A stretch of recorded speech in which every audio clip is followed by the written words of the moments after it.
4 इल्जामात में जुर्म साबित। साबिक लेफ्टिनेंट जनरल और DGISI फैज हमीद को 14 साल कैद बामुशक्कत की सजा। फौजी अदालत ने तारीखी फैसला सुना दिया। सजा का इतलाक आज से होगा। ISPR के मुताबिक फैज हमीद सियासी सरगर्मियों में मुलविस पाए गए, ऑफिशियल सीक्रेट एक्ट की खिलाफ वर्जी की, रियासती मफादात और सलामती को नुकसान पहुंचाया, इख्तियारात और हुकूमती वसाइल का गलत इस्तेमाल किया, मुतअद्दिद अफराद को नुकसान पहुंचाया। फील्ड जर्नल कोर्ट मार्शल का अमल 15 माह जारी रहा। केस में तमाम कानूनी तकाजे पूरे किए गए। पसंद की दिफाई टीम के इंतखाब समेत तमाम कानूनी हुकूक फराहम किए गए। मुजरिम को मुतालिका फोरम पर अपील करने का हक हासिल है। फैज हमीद के खिलाफ सियासी अनासिर के साथ मिलकर इंतशार और अदम इस्तेहकाम फैलाने समेत दीगर मामलात अलग से देखे जा रहे हैं। मुतल्लिका रिटायर्ड ऑफिसर ने ज़्याती मकासद के लिए मखसूस सियासी अनासिर के इमा पर कानून की और आईनी हदूद से तजावुज़ किया। फील्ड जनरल कोर्ट मार्शल इस बात की गवाही है कि फौज में जो लीगल प्रोसेस है that is very deliberate and very just.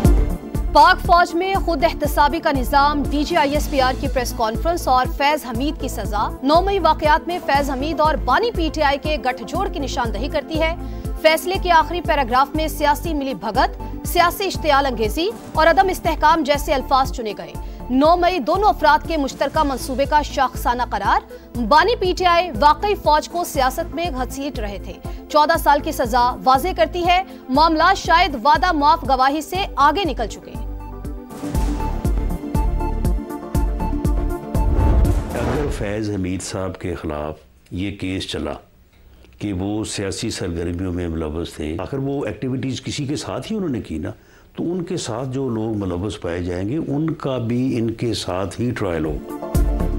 Faiz Hamid को सियासी सरगर्मियों में मुलविस होने पर सजा दी गई। बानी PTI का भी मिलिट्री कोर्ट में ट्रायल हो सकता है। वजीर आजम के मुशीर राना सनाउल्लाह की प्रोग्राम नदीम मलिक लाइव में गुफ्तगू बोले, मुमकिन है PTI लॉन्ग मार्च के पीछे भी फैज हमीद हों। आर्मी चीफ की तैनाती रोकने के लिए सरगर्मियां भी फैज हमीद के गिर्द ही घूमती हैं। सेनेटर फैसल वाडा का बड़ा दावा, फैज हमीद बानी PTI के खिलाफ गवाही और शवाहिद देने जा रहे हैं।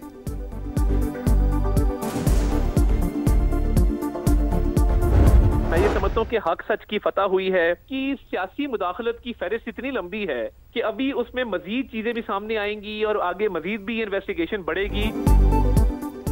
आज हक और सच की फतह हुई। रेड लाइन क्रॉस करने वाले शख्स को सजा मिल गई। वफाकी वज़ीर इत्तलात अता तारर की समा से गुफ्तगू। वज़ीर दिफा ख्वाजा आसिफ कहते हैं बानी PTI को महफूज करने के लिए शरीफ खानदान को सजाएं दी गई। फैज हमीद और जनरल बाजवा ने जो बीज बोए कौम बरसों उसकी फसल काटेगी। गवर्नर खैबर पख्तूनख्वा फैसल करीम कुंडी बोले, बानी PTI आसमान से नहीं उतरे, उन्हें भी सजा होगी।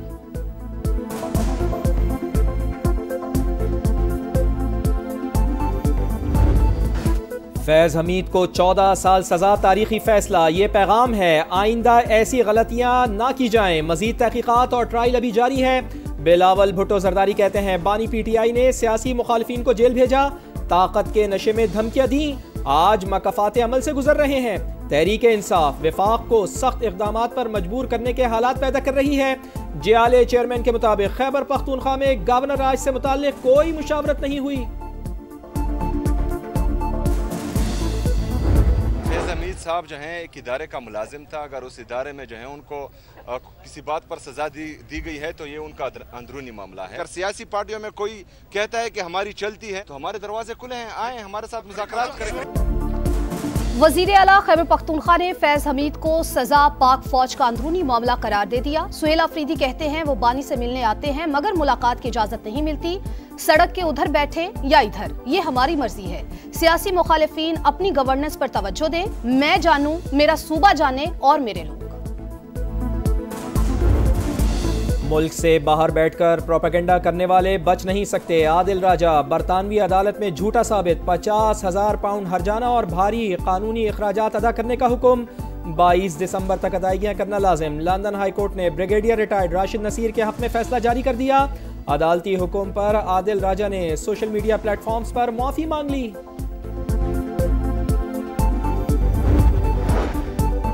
वजीर आजम शहबाज शरीफ की तुर्कमानिस्तान के सदर से मुलाकात, बाहमी ताल्लुकात, तिजारती और इक्तिसादी रवाबित मजबूत बनाने के अज़्म का यादा, जमीनी और समंदरी रास्तों से रवाबित बढ़ाने पर जोर। वजीर आजम ने कहा तुर्कमानिस्तान कराची और गवादर बंदरगाह को जनूबी एशिया तक रसाई के लिए इस्तेमाल कर सकता है। शहबाज शरीफ का शानदार मेहमान नवाजी पर इजहार तशक्कुर। पाक अमरीका ताल्लुकात तारीखी बुलंदियों पर, वाशिंगटन ने F-16 लड़ाका तैयारों की अपग्रेडेशन के लिए $686 मिलियन का पैकेज मंजूर कर लिया। 16 डाटा लिंक सिस्टम, क्रिप्टोग्राफिक, तरबियती मॉड्यूल्स और जामे पायदारी सपोर्ट शामिल। पाकिस्तान का खैर मकदम इक़दाम मामूल के दिफाई ताउन का हिस्सा करार। पाकिस्तान ने पहली बार 1980 की दहाई में अमरीका से F-16 तैयारे खरीदे थे।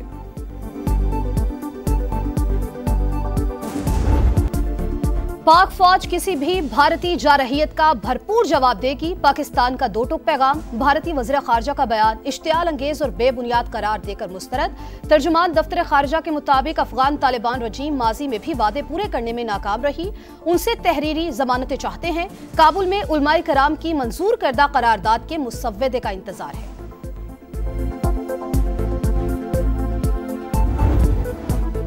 IMF ने पाकिस्तान को $1.2 अरब की किस्त जारी कर दी। EFF प्रोग्राम की मद में 1 अरब और माहौलियाती तब्दीलियों के प्रोग्राम के तहत $20 करोड़ मिलेंगे। एग्जीक्यूटिव बोर्ड ने 8 दिसंबर को फंड्स की मंजूरी दी। हुकूमत ने मुआशी इस्लाहात पर अमल दरामद जारी रखने की यकीन दहानी कराई। हुकूमती महसूलात और टैक्स नेट बढ़ाएं, तमाम शोबों में टैक्स इन्फोर्समेंट यकीनी बनाएं। वजीर आजम की FBR को हिदायत, टैक्स टू GDP शरह का 11% हदफ हासिल करने के लिए कोशिशें तेज करने का हुक्म। नॉर्वे के सफीर की ईमान मजारी केस की समाअत में शिरकत। पाकिस्तान के अंदरूनी मामलात में मुदाखलत, दफ्तर खारजा का शदीद रद्द-ए-अमल। एहतजाजी मुरासला सफीर के हवाले कर दिया। दफ्तर खारजा के मुताबिक नॉर्वे के सफीर की मौजूदगी वियना कन्वेंशन की सरीहन खिलाफ वर्जी। सिफारती अमला कवानीन का एहतराम करे। गनशिप, हेलीकॉप्टर्स, ड्रोन, जमीनी दस्ते, इंसदाद दहशतगर्दी मश्क। वॉरियर में पाकिस्तान और चीन के फौजी जवान हमकदम। दहशतगर्दों के फर्जी ठिकानों पर ताक कर निशानेबाजी, अहदाफ को कामयाबी से निशाना बनाया। चीनी सफीर और चीफ ऑफ जनरल स्टाफ की इख्तितामी तकरीब में शिरकत। मश्क दोनों ममालिक के मजबूत दिफाई ताउन की अकास करार। पतंगे उड़ाएं, खुशियां मनाएं, बो काटा की सदाएं लगाएं। मरियम नवाज बसंत की तकरीब का इफ्तिताह करेंगी। लाहौर में सिर्फ 6, 7 और 8 फरवरी को बसंत मनाने की इजाजत होगी। इससे पहले और बाद में पतंग उड़ाने पर पाबंदी होगी। अज़मा बुखारी की समा से गुफ्तगू, कहा बैरून मुल्क से भी मेहमान आएंगे, शहरी SOPs पर अमल करें। पानी के बहरान से रोशनियों को शहर परेशान। वज़ीर आला सिंध की ज़ेर सदारत इजलास। K4 मंसूबे पर गौर। मुराद अली शाह बोले K4 से कराची को रोजाना 260 मिलियन गैलन पानी फराहम होगा। फंड्स बर वक्त जारी किए जाएं। मंसूबों को डेडलाइन पर मुकम्मल करने की हिदायत।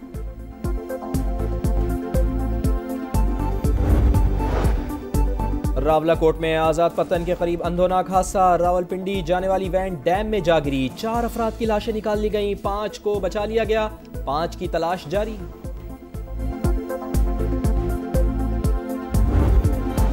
गजा में बारिश से हालात बदतरीन। फलस्तीनी बेबस और लाचार। खान यूनस में सर्दी से 8 माह की बच्ची चल बसी। हमास की सालिसों से गर्म कपड़े और खैमे फराहम करने की अपील। रफा बॉर्डर खोलने का मुतालबा। गजा पर इसराइली हमलों में खातून समेत मजीद 4 फलस्तीनी शहीद।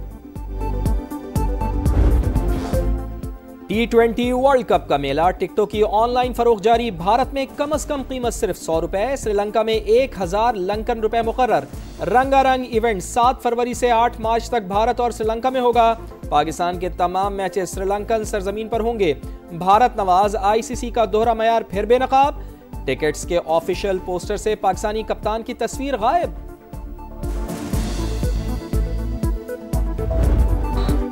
इंटरनेशनल हॉकी फेडरेशन का वर्ल्ड कप क्वालिफायर्स का ऐलान। चिली और मिस्र मेजबान मुकर्रर। पाकिस्तान मार्च में मिस्र में क्वालिफायर्स खेलेगा। 16 में से टॉप की 7 टीमें वर्ल्ड कप खेलेंगी। इवेंट 15 अगस्त से बेल्जियम और नेदरलैंड्स में शुरू होगा।